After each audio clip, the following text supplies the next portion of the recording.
Welcome once again. You're listening to the Hour of the Time. I'm William Cooper. And folks, I'll be in the San Francisco Bay Area October 29th through the 31st at the Dunphy Hotel, San Mateo, California. The number to call is area code 415-905-8874. That's area code 415-905-8874. Let me see, I'll be doing a lecture on Sunday, October the 31st at 12:30 p.m. Also a workshop later that same afternoon, October the 31st at 3:30 p.m. But I'll be there the whole weekend. We'll have a booth. We'll have tapes of the Hour of the Time there. They'll be at a reduced rate because you won't have to pay postage. And my book will be available. And, of course, I'll be there if you just want to stop by and chat for a while. Remember, that's the Dunphy Hotel, San Mateo, California, October 29th through the 31st. The number to call is area code 415-905-8874. For those of you in the southeast segment of the United States, I will be in Atlanta, Georgia on November the 14th. I will be speaking in the Chamblee Community Center on that date, and the number to call is area code 404-986-0802. Once again, November the 14th in Atlanta, Georgia. I'll be speaking at the Chamblee Community Center.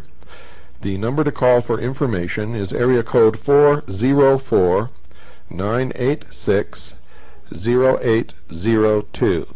Now, both of these events in San Mateo and in Atlanta, Georgia cost some money. I don't know exactly how much because I'm an invited speaker. You need to call those numbers and talk to them. But as usual, when I get there, I will arrange for a lower rate for CAGI members. Make sure you bring your welcoming letter, anything signed by me, or your press credentials, and that will be good for your discount. If you have any problems, come and see me personally. I'll verify that you're a CAGI member and make sure that you get your discount. Well, folks, tonight is going to be illuminating. I can tell you that for sure. Let me tell you first, right off the bat, before we get into the subject of tonight's broadcast, that the Media Corporation, well, first let me give you what happened on the stock exchange since we've been talking about this. All the stock for all the media corporations that we've discussed, including the Inquirer Star Group, has gone up. So it shows that somebody may be doing a little anticipatory buying out there, or it could just be an accident. The stock that we're going to purchase closed today on the New York Stock Exchange at $51 5/8 per share. That's $51 5/8 per share. The name of the corporation is the Gannett Company Incorporated. Seek out the lowest commissioned broker in your area, ladies and gentlemen. Buy as much stock in that company as you possibly can. The New York Stock Exchange symbol is GCI. GCI. Again, it's Gannett Company Incorporated. You want to make sure to tell your broker that you want to purchase only voting shares. Only voting shares. Do not buy stock unless the stock is voting shares. Make sure that you understand that perfectly. As soon as you've purchased your stock, make Xerox copies of your stock certificates. Make sure your broker knows to issue the certificates in your name. That way you know that you own the stock, you have the shares in your possession. Make Xerox copies of the shares, send them to us with a stamped, self-addressed number 10 envelope. We will send you back a proxy statement, which you will need to fill out, have notarized, and send back to us, giving us the proxy vote for your shares of stock. So, folks, you can get started on that tomorrow morning. We will be keeping you updated. We'll tell you if stock starts going up too precipitous, we'll tell you to hold off and until it comes back down. But this is not going to take a week or two. It's going to take us some time to do it. You need to motivate your neighbors, your friends. You need to get them involved. You have to make them understand what we're doing. And tell them if they're going to get in here and play games with us, in other words, if they're not going to go along with our scheme here to change this corporation around, then don't play at all, because we don't need 6 or 8 or 10 bunch of patriots in here buying shares and giving their proxies to 6 or 8 different people. If they do that, all we're doing, folks, is masturbating, and it's absolutely non-productive. Maybe a lot of fun. Everybody can say, oh, I'm really participating, but it's not going to amount to anything, ladies and gentlemen. So make sure you understand that. Either participate and go along with what we intend to do so that we'll have the power of a large block of voting stock owned by citizens of this country who are sick and tired of what the news media has been doing to us, and can turn this corporation around and make it work in our best interest, or get the hell out of town and don't interfere with what we're doing. Please. Okay, folks, make sure that you're in a chair, you're comfortable, you got your mind open, you got a pad of paper and a pencil by your side, because we're going to spread some light in some dark corners. Visitors to New York City who venture in to the large building known as the United Nations are amazed to find that there is a meditation room. The meditation room, ladies and gentlemen, is 30 feet long, 18 feet wide at the entrance, which faces north-northeast, and 9 feet wide at the other end. It is, therefore, wedge-shaped. Its only entrance is through 2 tinted glass-paned doors, outside of which stands a United Nations guard. Inside the room is another guard. Once through the doors, the visitor finds himself in a darkened corridor which leads to the left.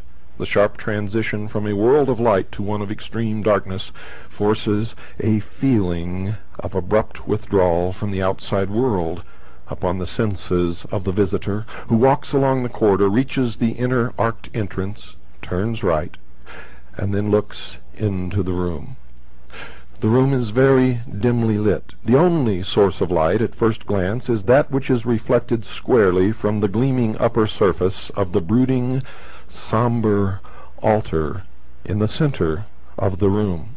A special lens recessed in the ceiling focuses a beam of light on the altar from a point above and just beyond its far edge.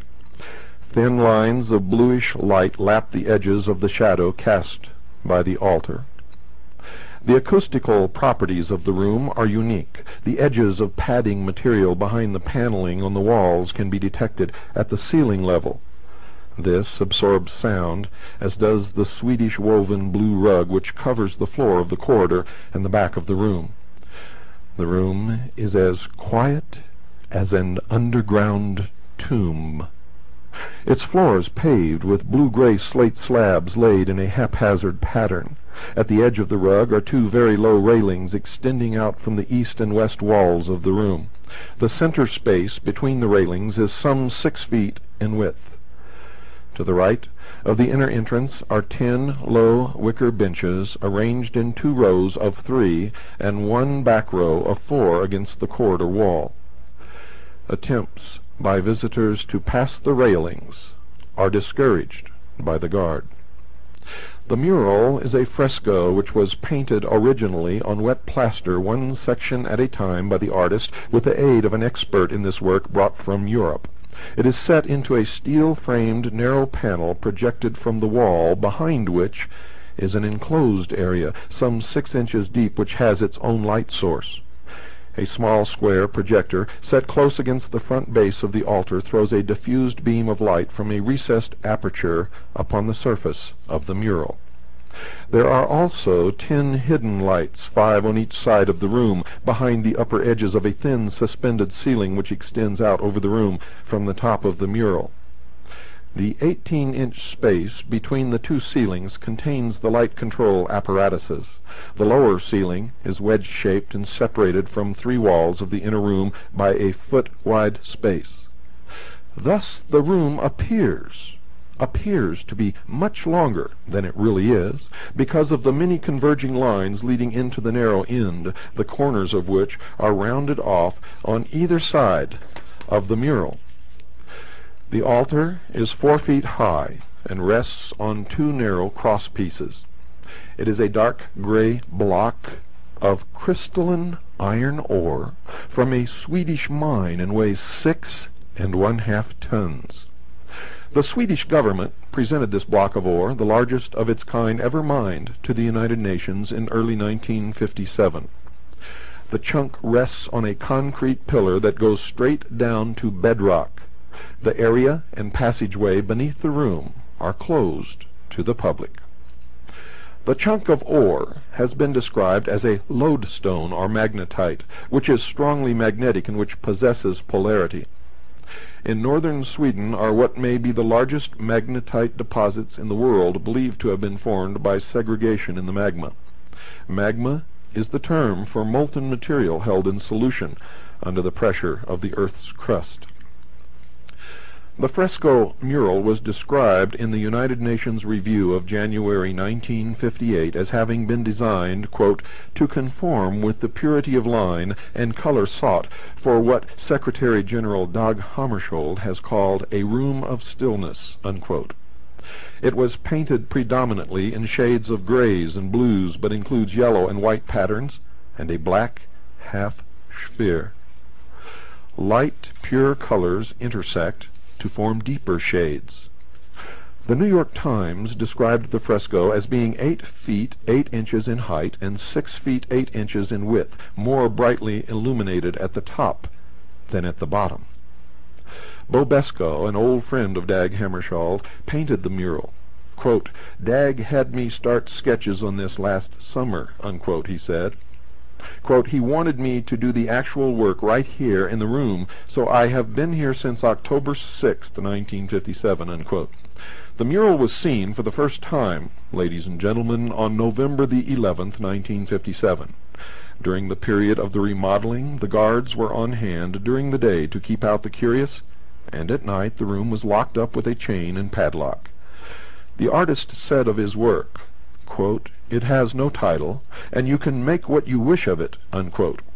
He explained that the geometric patterns in the mural repeated the proportions of the room, and those of the focal point of the room, the piece of iron ore.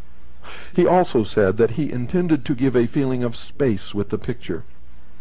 The United Nations Review story stated that, quote, he sought to open up the room so that the eye can travel in the distance when it strikes the wall. To give a slight upward movement, he said he designed winding circles in a spiraling diagonal line which might be compared to a vibrating musical chord. As a resting spot for the viewer's eyes, he provided one spot of black amid the light colors, a half circle at which all lines of the fresco and the room converge. In the New Yorker story cited earlier, Beskow was quoted as saying, quote, my fresco contained no intentional symbols, though I've heard people say that the black and pale blue circle in the upper middle section of the panel stands for the cosmos. All that I seriously sought to do was to open up the wall in order to let the eye travel farther, and to open up the mind, provoking meditation, but not directing it, unquote. The mystic P.D. Ouspensky has written that in, quote, real art nothing is accidental, it is mathematics. Everything in it can be calculated. Everything can be known beforehand. The artist knows and understands what he wants to convey, and his work cannot produce one impression on one man and another impression on another, presuming, of course, they are people on one level. At the same time, the same work of art will produce different impressions on people of different levels, and people from lower levels will never receive from it what people of higher levels receive. This is real objective art. An objective work of art affects the emotional, and not only the intellectual side of man, unquote. Mr. Beskow's picture is described as non-objective, yet its composition admittedly reflects the dimensions of the room and the chunk of iron ore. This, ladies and gentlemen, involves mathematics. He said of his mural, quote, "You can make what you wish of it," unquote, yet he admittedly sought to create a specific subjective effect in the mind of the spectator. Consequently, Mr. Besco's remarks create confusion rather than understanding. The leaflet made available to those who visit the meditation room was written under the direction of Dag Hammarskjöld himself. Its description of the room is deliberately couched in abstruse language.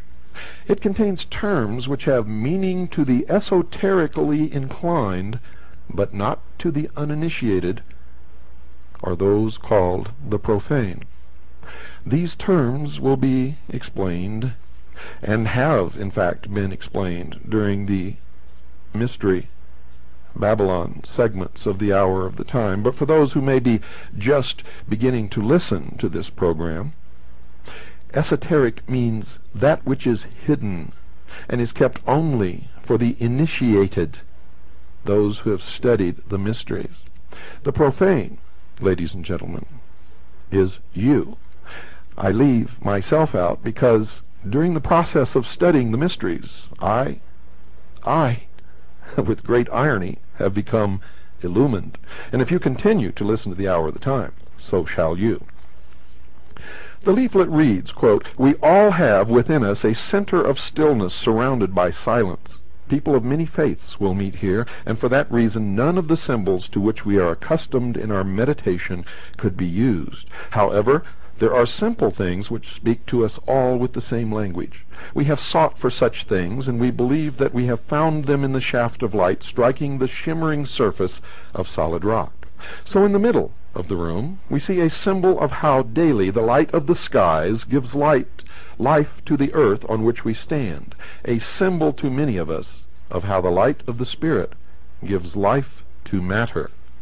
But the stone in the middle of the room has more to tell us. We may see it as an altar, empty, not because there is no God, not because it is an altar to an unknown God, but because it is dedicated to the God whom man worships under many names and in many forms. The stone in the middle of the room reminds us also of the firm and permanent in a world of movement and change.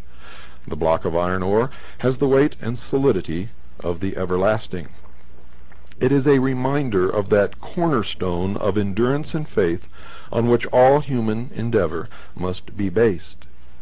The material of the stone leads our thoughts to the necessity for choice between destruction and peace. Of iron man has forged his swords, of iron he has also made his plowshares. The shaft of light strikes the stone in a room of utter simplicity. When our eyes travel from these symbols to the front wall, they meet a simple pattern, opening up the room to the harmony, freedom, and balance of space. There is an ancient Chinese saying that the sense of a vessel is not in its shell, but in the void. So it is with this room. It is for those who come here to fill the void with what they find in their center of stillness." Unquote. The World Goodwill Bulletin is published by Lucis Press Limited, owned by Lucis Trust, at 88 Edgware Road, Marble Arch, London, W2, England. The New York branch, the Lucis Publishing Company, 11 West 42nd Street, 32nd floor, issues materials on its Arcane School, 3-member Triangles, and World Service Fund, and publishes the Beacon magazine. This company, ladies and gentlemen, was originally established as the Lucifer Publishing Company, but changed its name on November the 11th, 1924, to the less startling one it bears today. A third branch of the Lucis Trust is located at 1 Rue de Verembe 3E, Geneva, Switzerland. Alice A. Bailey, the now deceased High Priestess of the Occult Arcane School, established and headed the trust and its self-identified Society of Illumined Minds. This powerful group has intimate connections with the United Nations. The World Goodwill Bulletin issued a special edition on the United Nations in July 1957, which contained an article entitled, quote, "Lodestone," unquote. We quote from its description of the meditation room. Quote, "The visitor will be totally unprepared for what he will see as he steps in the door for a moment of quiet. Because of the converging walls and the dim light, he will experience a peculiar spatial disorientation, and dimension and perspective will seem difficult to establish. In the center of the room, he will see illuminated by a single point of light from the ceiling, a rectangular mass. The ore piece is many millions of years old. One feels as though one is in a repository for some natural talisman of significant and noble importance, rather than in a chapel in the ordinary sense. Those who are wedded to seeking communion in traditional settings may be somewhat ill at ease here. This is a sudden break with prior experience. One is thrown violently upon his own resources. The room and the concept do not seem indicative of the supplications or the dualistic concept of the mystic in which illumination is sought as a boon granted by deity. Rather, seemingly inherent in the decoration of the room, in the pinpoint of light playing on the ore, is the concept of a personal concentration of forces, creating a focus that illumines the field of attention. The pinpoint of light, the void of space, the illuminated crystalline ore, one feels projected into a setting of cosmological symbolism rather than one of planetary or even solar intent. It is interesting to speculate on what the long-term influence of this new departure will be on current religious thinking. Ensconced here in the highest hall of man, it cannot be inconsiderable. Whatever interpretations one may attribute to the United Nations Meditation Room, it can be said with certainty that the words and the repercussions have only just begun." Unquote. Folks, the new departure in religion referred to did not occur by chance. Tremendous pressure was brought to bear on Trygve Lie and Dag Hammarskjöld to install such a room at the United Nations by such organizations as the World Council of Churches. Trygve Lie announced on April 18, 1949, that such a room would be established. The Fifth General Assembly opened with 1 minute of silence as a religious observance. Shortly thereafter, a temporary meditation room was provided at Lake Success, New York. On February 9, 1951, a meditation room was opened for 1 day at the United Nations Secretariat building. Then on October 14, 1952, the opening day of the Seventh General Assembly, a permanent meditation room was made available to the public. Since then, each assembly has opened with 1 minute of silence. In 1955, the meditation room contained a 300-year-old, 800-pound, 37-inch wide upright section of an agba, or mahogany tree, from French Equatorial Africa. It was the idea of Wallace Harrison, director of the International Board of Architects, which planned the United Nations, co-architect and director of Rockefeller Center, and member of the board of directors of the Socialist New School of Social Research in New York City. See Who's Who in America for 1959 for reference. The room contained a philodendron plant on the altar to symbolize some unknown person killed in a war, an olive green rug, 25 russet-colored chairs, and a blue and white United Nations banner set in front of a ceiling-to-floor white drape. On February 16, 1953, a group known as the Friends of the Meditation Room, numbering 1,500 members, presented through its officers a set of guest books to the United Nations, wherein visitors to the room could inscribe their names, addresses, and religious affiliations. Since then, many, many millions have been estimated by the United Nations to have entered the room. Of these visitors, millions have signed these books, each containing 7,000 names. What purpose, ladies and gentlemen, is served by the accumulation of these thousands of names of individuals with their religious affiliations who visit the room and who by the act of signing their names indicate that they do not object to the existence of this pagan temple? The Friends are a product of the non-sectarian layman's movement for a Christian world, Incorporated, the international headquarters of which is located at Wainwright House, Milton Point, Rye, New York. Warren R. Austin, a past permanent United States delegate to the United Nations, headed a Friends committee which presented $12,600 to Dag Hammarskjöld on April 24, 1957, as first payment on $25,000 needed to remodel and enlarge the room. The movement has issued United Nations meditation room identification cards to 300 men and women who go periodically to this room for prayer. It once issued prayer cards to visitors containing prayers from the, quote, world's great living religions, unquote, namely Hinduism, Buddhism, Judaism, Islamism, Sikhism, Christianity, and St. Francis of Assisi. I was not aware that St. Francis of Assisi was one of the world's great religions. Were you? The Friends held vigils of prayer in the room in 1953 and 1954. Back in 1946, the movement had sent Dr. Frank Laubach, Union Theological Seminary graduate and author of, quote, Letters of a Modern Mystic, unquote, to the Paris Peace Conference to lobby for the establishment of the meditation room. Speakers for the movement's meetings have included Norman Cousins, Ralph Bunche, and Frank P. Graham of the United Nations, and William Ernest Hocking and Curtly F. Mather of Harvard, all of whom have Communist Front records. See the May, June, and July-August 1959 and July-August 1962 issues of the Layman's Movement Review. The movement has included among its members Dwight David Eisenhower.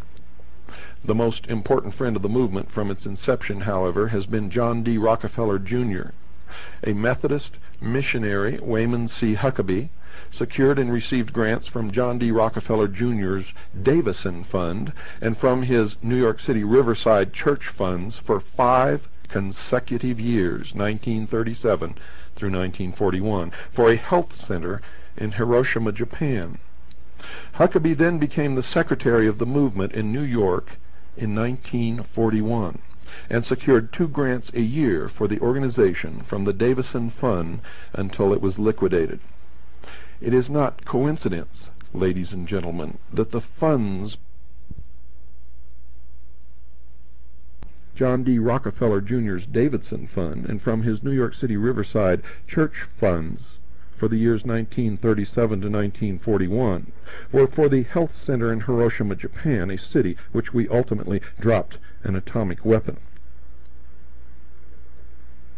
Rockefeller, ladies and gentlemen, continued his yearly grants without fail from his own personal funds. During the 22 years Huckabee remained with the movement, $1 million was raised for its work.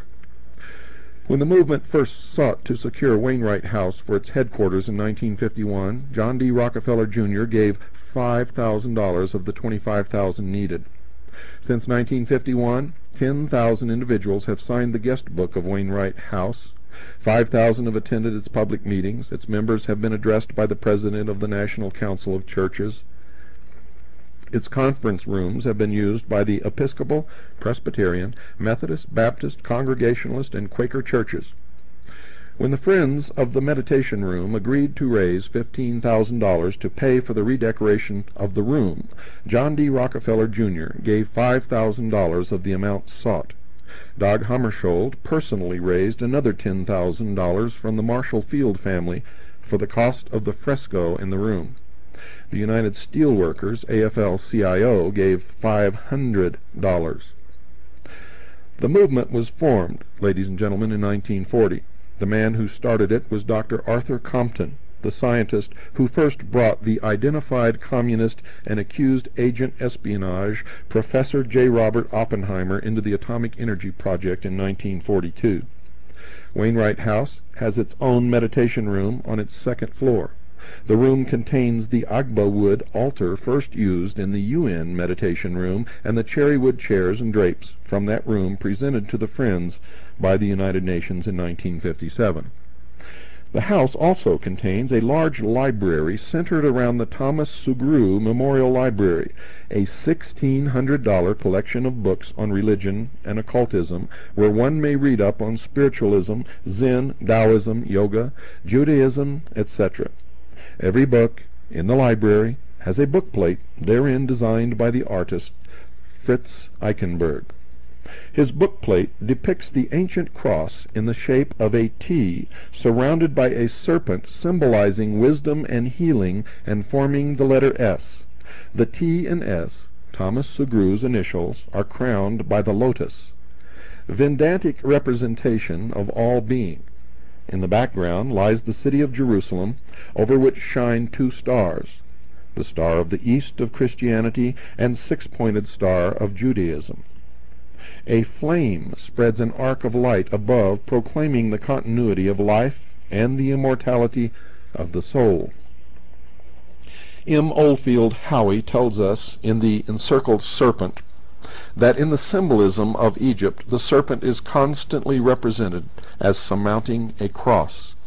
The brazen serpent was a palladium or talisman in the form of a serpent coiled around the mystic Tau or T. The serpent set up by Moses was originally the Egyptian sun god who was now known to his people as Jehovah." Unquote. Joseph von Hammer, in the History of the Assassins, explains the Tau as the figure of the phallus. Quote, "Among the Egyptians, the lotus was the symbol of Osiris and Isis.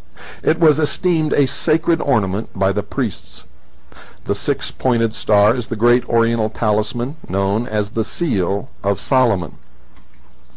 Its meaning, ladies and gentlemen, and the identity of Osiris and Isis has already been explained in past episodes of the Hour of the Time. It will also be explained on a later edition of the Hour of the Time when we discuss the Great Seal of the United States of America. The arc of light on the bookplate is the Ein Sof from the Kabbalistic writings, or mystical theosophy, which teach that it created the world by virtue of 10 emanations from the Infinite One. The emanations, or Sephiroth, are arranged into a form called the Tree of Life, which in turn is vertically composed of 3 pillars. C.W. King, in his Gnostics, states that the 2 outer pillars figure largely amongst all the secret societies of modern times. And naturally so, for these Illuminati have borrowed without understanding it the phraseology of the Kabbalists. Dag Hammarskjöld calls the altar a reminder of that, quote, "cornerstone on which all human endeavor must be based," unquote. The meditation room faces north-northeast. To enter the room, one must proceed from darkness to light. From darkness to light. With these facts in mind, note the Kabbalistic symbolism of the following description of the cornerstone by an authority. Quote, "In its situation, it lies between the north, the place of darkness, and the east, the place of light, and hence this position symbolizes progress from darkness to light, and from ignorance to knowledge. The permanence and durability of the cornerstone is intended to remind us that long after our death we have within ourselves a sure foundation of eternal life, a cornerstone of immortality and emanation, which pervades all nature, and which therefore must survive the tomb," unquote. On a higher level of esoteric knowledge, the metal altar or stone can be likened to the ancient stone of foundation, which according to the same authority cited above was supposed, quote, "to have been placed at one time within the foundations of the Temple of Solomon, and afterwards, during the building of the second temple, transported to the Holy of Holies. It was in the form of a perfect cube, or as the Freemasons call it, ashlar, and had inscribed upon its upper face within a delta or triangle the sacred tetragrammaton, or ineffable name of God. In a scurrilous book of the Middle Ages, The Life of Jesus, there was another account of the stone. Quote, "At that time there was in the temple the ineffable name of God inscribed upon the stone of foundation." Unquote. This scandalous book proceeded to state that our Savior, quote, "cunningly obtained a knowledge of the tetragrammaton from the stone of foundation, and by its mystical influence was enabled to perform his miracles." There was a very general prevalence among the earliest nations of antiquity of the worship of stones as the representative of deity, and in England the Queen sits upon a throne under which is a stone. This happens in almost every ancient temple, and in every ancient temple there was a legend of a sacred or mystical stone. The mystical stone there has received the name of the, quote, "stone of foundation," unquote. And the scribes who had come down from Jerusalem said, quote, "He has Beelzebub, and by the prince of devils he casts out devils," unquote. Alfred Edward Waite, in his study of the Zohar, the Kabbalistic textbook of the 14th century, entitled The Secret Doctrine of Israel, wrote on page 62 of a, quote, "mysterious stone called Shathia," unquote, which was cast by Jehovah into the abyss, so to form the basis of the world and give birth thereto. One might say otherwise, that it was like a cubical stone or altar, for its extremity was concealed in the depth, while its surface or summit rose above the chaos. It was the central point in the immensity of the world, the cornerstone, the tried stone, the sure foundation, but also that stone which the builders rejected, unquote. And where have we heard that before? Well, folks, nowhere else but in the teachings of Freemasonry. But what really, in the Christian meaning, is the cornerstone? Isaiah said, quote, "Therefore thus saith the Lord God, Behold, I will lay a stone in the foundations of Sion, a tried stone, a cornerstone, a precious stone, founded in the foundation. He that believeth, let him not hasten," unquote. The cornerstone is Jesus Christ, quote, "the stone which the builders rejected," unquote. One need go no further than the inner entrance of the meditation room to see concrete evidence of the godlessness of the United Nations. That word sticks in my throat, godlessness. The stone, the metal altar, in its stark setting in that room, is in itself a symbol of idolatry. Quote, "Stone worship was perhaps the earliest form of fetishism."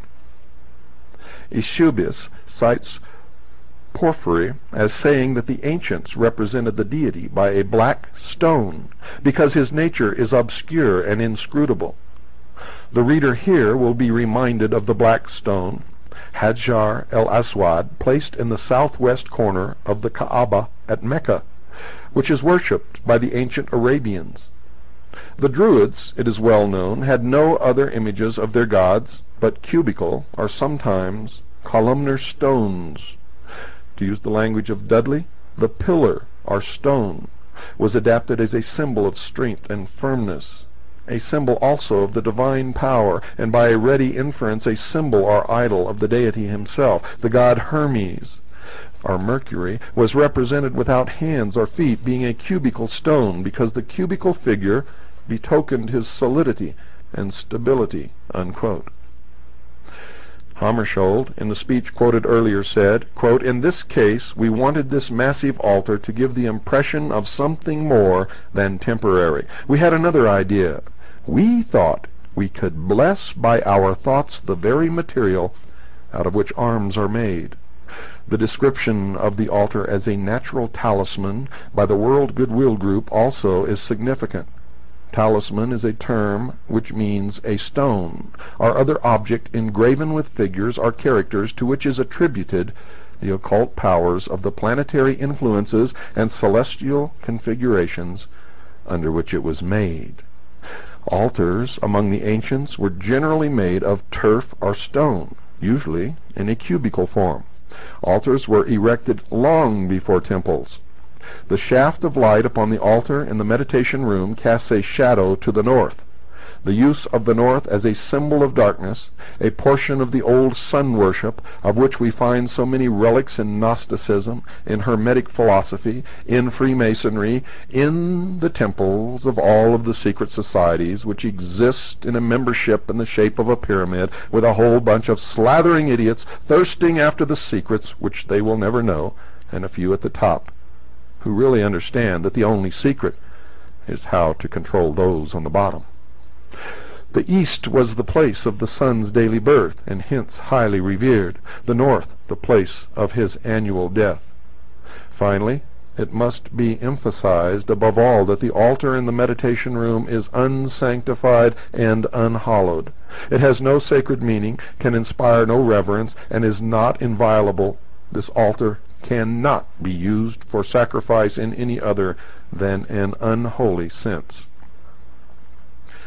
Ladies and gentlemen, one clue to the mural's symbolism is given in Hammarskjöld's and Beskow's description of its purpose.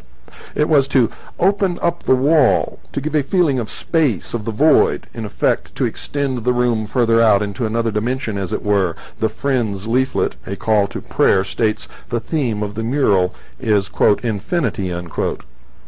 Now let us look at this mural squarely from the viewpoint of the esoterically inclined, the occultist, the adept, the initiate. There is an asymmetrical arrangement of the entire mural into what is called a magic square, which is a square arranged in an equal number of cells, in this case 9, 3 rows up and 3 rows down. The game tic-tac-toe is based on this type of square. The talismanic magic square has a series of numbers in the cells, the enumeration of all of whose columns, vertically, horizontally, and diagonally, will give the same sum. The following 9 digits, so arranged as to add up to 15 in any direction, were regarded as sacred because 15 is the numerical value of the Hebrew word for God, Yah, spelled J-A-H, which is one of the forms of the Tetragrammaton. And in the rows, going across from left to right in each row, the first row, the numbers are 4, 9, and 2. In the second row, the numbers are 3, 5, and 7. And in the third row, the numbers are 8, 1, and 6. Whether you add them up diagonally, vertically, or horizontally, no matter in which direction you go, it always adds up to the number 15. The predominantly dark blue rectangle, which occupies most of the middle tier of the mural, the upper side of which passes through the exact middle of the small bisected sphere, represents the altar. The yellow rectangle, set at an angle into the lower and middle tiers so that one corner touches the bottom of the mural, is a second representation of the altar. They indicate, ladies and gentlemen, duality. Remember the yin and the yang, positive, negative, male, female, the androgynous God, the yellow figure, light, the sun, the blue figure, earth, the altar. Both rectangular figures are overlaid in part by other patterns in other colors. The all-important sphere in the left upper middle section symbolizes, among other things, the sun. Sun worship was the oldest and by far the most prevalent of all the ancient religions. The sphere is bisected and quartered, the phenomena of nature that made the deepest religious impression on archaic man were the outstretched heavens above him and the outspread earth beneath, both of which he naturally divided into 4 quarters. This fourfold heaven and earth he signified by a circle, or a square divided crossways.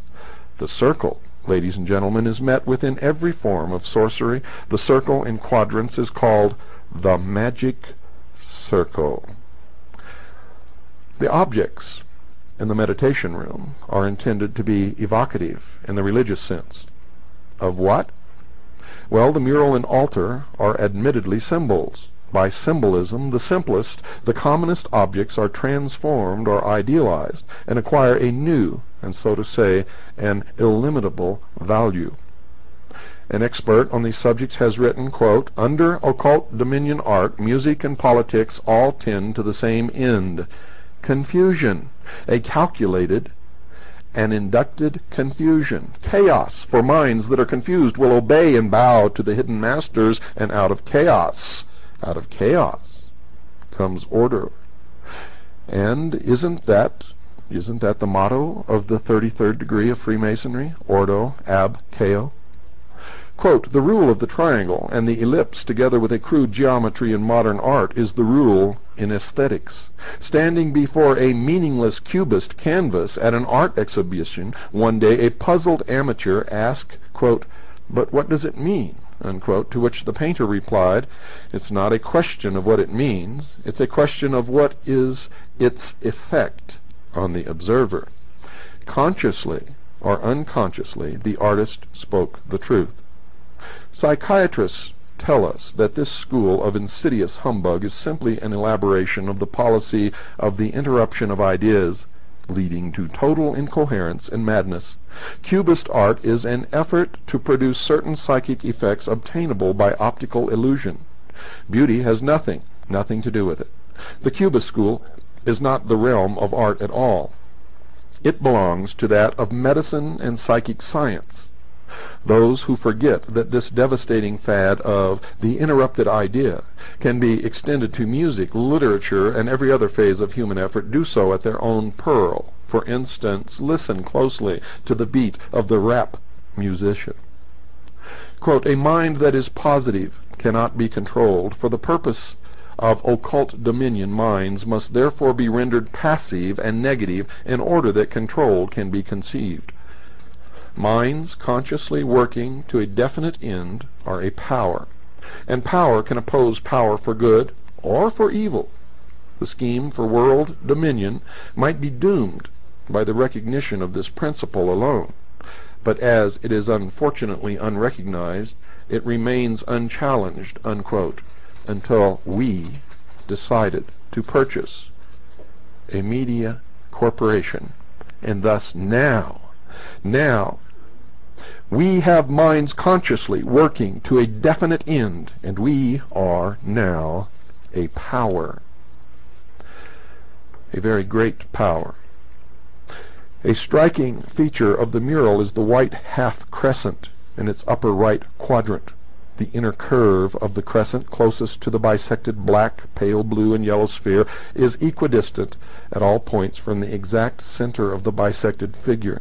Therefore, ladies and gentlemen, if the curve of the crescent is continued full circle, the figure which results is a hidden point within a circle, the symbol which was adopted by the astronomers as their sign of the sun, and of course you know that the crescent is the sign of the moon, Isis and Osiris. In the ancient mysteries, the point in the circle denoted the principle of fecundity, and has been carried down through the ages as a sign of various secret societies, including the Illuminati of Adam Weishaupt in 1776, and you will find the dot in a circle in the temples of Freemasonry. It is the symbol of the phallus. We always come back to the generative force. The female principle is also emphasized in the crescent moon, or lunette figure of Isis. There are 72 geometrical figures and shadings in the mural. The 2 crescent shapes and the 4 long triangles, white, yellow, blue, and black, which are located in the 2 upper tiers of the mural, are each counted as one figure. The number 72 denoted from the earliest days the divine name of 72 words. 72 words. This number is derived from a permutation of the values assigned to the 4 letters of the Tetragrammaton, or JHVH, Jehovah, the ineffable, unpronounceable name of God. This name, in its multitude of forms, can be used to work miracles or magic, so say the Kabbalists. It was derived from Exodus, chapter 14, verses 19, 20, and 21, which each consist of 72 letters. Now, if these 3 verses be written at length, one above another, the first from right to left, the second from left to right, and the third from right to left, or as the Greeks would say, boustrophedon, they will give 72 columns of 3 letters each. Then each column will be a word of 3 letters, And as there are 72 columns, there will be 72 words of 3 letters, each of which will be the 72 names of the deity alluded to in the text. And these are called the Shem Ham Pharesh. 72 is also the number of the quinaries, or sets of 5 degrees in the 360 degrees of the zodiac. The number of triangles in the mural are difficult to count. There are 22 isosceles, equilateral, scalene, right-angled triangles. There are also 22 numbered letters in the ancient Hebrew alphabet with values of 1 to 400. The triangle is an ancient emblem of the deity. It is also a sign of the female element. However, if the apex of the triangle is pointed down, it becomes the male element. Thus, inverted, it may also represent Lucifer, particularly if it is black in color. The sphere figure, or the spiral figure, intertwined with the mural-length diagonal line, symbolizes the caducus of Hermes, or Mercury, which mythologically is represented as 2 serpents twined around the winged wand of Mercury. 9 arcs are formed by the intersections of the spiral line with the diagonal. The 9th Hebrew letter, Teth, with the value of 9, has the signification of serpent. The number of the beast of Revelation is 666, which Kabbalistically is 9, the number of generation. The twin serpents of the caducus are negative and positive, representing polarity, and twine around the spinal column. They are the kundalini, or sex force. In the encircled serpent, the chapter on the caducus contains references on page 72 to the ancient use of the symbol without wings as seen in the mural. The caducus is also the symbol of peace, the propaganda term associated with the United Nations.